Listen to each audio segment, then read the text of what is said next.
We're continuing our little series here on Grace is Not a Blue-Eyed Blonde, and we're going to go over a number of things that I think will be helpful to you in helping you unlock an understanding of what the Scripture says forgiveness is and how you can experience it in your life. And so the first key, I think, in unlocking an understanding of forgiveness is this. Why do we need forgiveness? That's the question. Why do we need it? Well, the first reason is, I think, that we're not good people. Here's what the Scripture says. The heart is deceitful above all things and beyond all cure.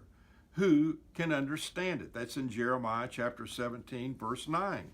The Scripture also says in Romans chapter 3, 9, there is no one righteous, not even one. There's no one who understands, no one who seeks God.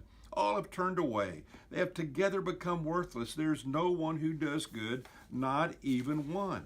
I mean, that's what the Scripture says. Someone said it this way. They said, there are bad people who know they're bad, and there are bad people who don't know they're bad. So here's the deal. God has established laws. We have broken those laws. Thus, we need His forgiveness. Here's what the Scripture says in Romans 3:23. For all have sinned and come short of what God expects. The Scripture says in Romans 6:23, the wages of sin is death. And so therefore there is a gigantic problem we have. We are separated from a holy God because we are unholy. Someone wrote this. In human nature and experience, there is a basic inner conflict. There is something broken that cannot be fixed, something wrong that cannot be corrected by all the success, effort, money, pleasure, power, or ability in the world.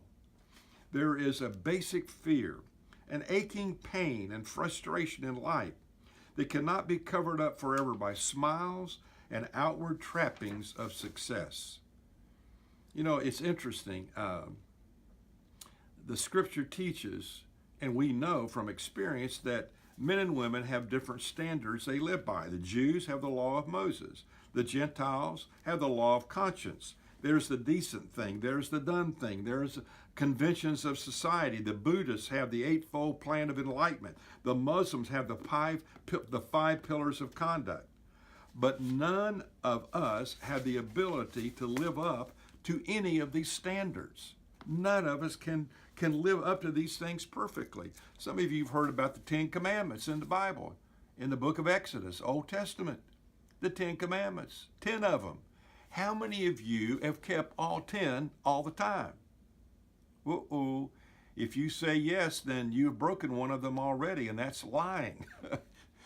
The 10 Commandments. The Scripture says, if we have broken one of them, it's like breaking all of them. In the book of James, the Scripture says in James 2:10, for whoever keeps the whole law and yet stumbles at just one point is guilty of breaking it all. So the point is, before God, we are guilty. So the question is, what can we do? Are we just stuck? Is there any hope? Question number 2, what if I didn't know I was guilty? Well, you know now. Number 3, what if I don't feel guilty? You and I are guilty before a holy God, whether we feel guilty or not. Man, we need some hope, don't we? Stay tuned. You think about that.